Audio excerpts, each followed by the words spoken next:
नमस्कार दोस्तों, आज हम आपको भैरव अष्टमी पे सुनी जाने वाली भैरव बाबा और जगन्नाथ जी की कहानी सुनाने जा रहे हैं। इसे आप अगहन मास में पूरे महीने सुन सकते हैं, जिससे जगन्नाथ जी विष्णु भगवान की कृपा प्राप्त होती है। तो चलिए कहानी शुरू करते हैं। काल भैरव अष्टमी पृथ्वी पर दुष्टों का संहार करने, धर्म की रक्षा करने के लिए काल भैरव रूप में उपस्थित हुए थे। काल भैरव भगवान शिव जी का ही रूप है, जिनके समय मृत्यु के रूप में जाना जाता है। भय और कष्टों को हरने वाले काल भैरव कहे गए हैं। कलाष्टमी, जिसे काल भैरव जयंती के नाम से जाना जाता है, हर महीने कलाष्टमी का व्रत भगवान भैरव के नाम से उनके भक्त किया करते हैं। लेकिन सबसे महत्वपूर्ण उत्तर भारत में पूर्णिमा से पूर्णिमा वाले पंचांग के अनुसार मार्ग मास की कृष्ण पक्ष की अष्टमी तिथि को यह त्योहार मनाया जाता है। ऐसा माना जाता है भगवान शिव काल भैरव के रूप में प्रकट हुए थे। मध्य प्रदेश के उज्जैन में महाकालेश्वर मंदिर में भगवान की विशेष पूजा की जाती है। तो आइए इनकी कथा सुनते हैं। इनकी कथा सुनने से घर में सुख शांति समृद्धि के साथ साथ अकाल मृत्यु का भय नहीं रहता है। तो चलिए सुनते हैं। जगन्नाथपुरी में रथ यात्रा का महोत्सव बड़े धूमधाम से मनाया जाता है। भगवान जगन्नाथ जी अपने भाई बहन के साथ रथ यात्रा करते हैं। सारे मंदिर परिषद में धूमधाम से यात्रा मनाई जा रही थी और प्रभु अपने भाई बहन के साथ यात्रा करने अपने गुंडीचा मंदिर की ओर प्रस्थान कर चुके थे। हर व्यक्ति जगन्नाथ जगन्नाथ करते हुए उस यात्रा में जुड़ा हुआ था। पुष्पों की वर्षा हो रही थी। भगवान अपनी यात्रा आरंभ कर चुके थे। धीरे धीरे तीनों रथ गुंडीचा मंदिर स्थान कर चुके थे। जैसे ही यात्रा वहां से खत्म हुई, परिसर खाली होने लगा। जिस स्थान पर अभी थोड़ी देर में इतना उत्सव हो रहा था, वहां अब शांति छा गई। इसी शांति के बीच एक व्यक्ति थे जो भगवान जगन्नाथ जी के अनन्य भक्त थे। उनका नाम इंद्र स्वामी था।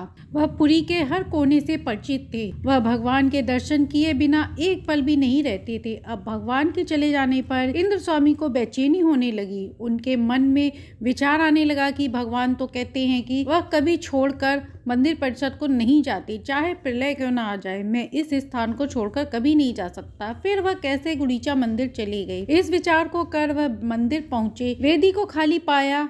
यह दृश्य उनके लिए विरक्त था। फिर वह सोचने लगे, भगवान तो कहीं नहीं गए। इंद्र स्वामी विचार कर पा रहे थे कि वह उनके मन में विचार आया कि इस प्रकार सोचते हुए उन्होंने वेदी की परिक्रमा शुरू कर दी। जैसे ही वहां एक परिक्रमा लगाई, भयंकर काली परछाई दिखाई दी। लंबी काली परछाई, आंखें लाल, लंबे नाखून, सफेद बाल। यह दृश्य देखकर इंद्र स्वामी पहले डर गए। फिर भगवान जगन्नाथ जी का स्मरण कर साहस जुटाया और बोले, परछाई से पूछा, तुम कौन हो, यहाँ क्यों आए हो? यह भगवान जगन्नाथ जी का धाम है। तब उस परछाई ने हंसते हुए कहा, मैं काल भैरव भगवान के स्थान का रक्षक हूँ। जब तक भगवान गुंडीचा मंदिर में रहते हैं तब तक मैं यहाँ रक्षा करता हूँ। तुम्हें भगवान की जगह पर परिक्रमा करने का अधिकार नहीं है। यदि दर्शन करना है तो गुंडीचा मंदिर जाओ। काल भैरव की बात सुनकर इंद्र स्वामी को दुख हुआ और वह आश्रम वापिस आकर सो गए। सोते समय उनके कमरे में एक दिव्य प्रकाश दिखाई दिया और स्वयं जगन्नाथ भगवान उनके कमरे में प्रकट हुए और उनसे कहने लगे कि हे इंद्र स्वामी, काल भैरव जो कह रहे थे वह सत्य है। मैं गुंडीचा मंदिर में हूँ। यदि तुम दर्शन करना चाहते हो तो यहाँ पर आ जाओ। चिंता मत करो, कुछ ही दिनों में मैं जगन्नाथ मंदिर वापिस आ जाऊंगा। इंद्र स्वामी ने कहा,